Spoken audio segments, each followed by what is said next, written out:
How to manage a reminder on Google Mobile. Hello guys, in today's video I'm gonna show you how to manage a reminder on Google Mobile. First thing we're gonna do is go to Google and then click on your profile here in the top corner and then click this one, reminders,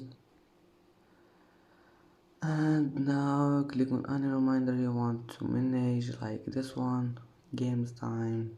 Just click on it and then you can change here anything you want,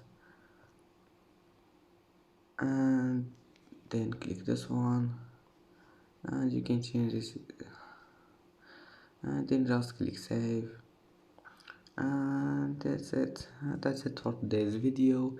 If you like this video, please don't forget like and subscribe, and see you in the next video.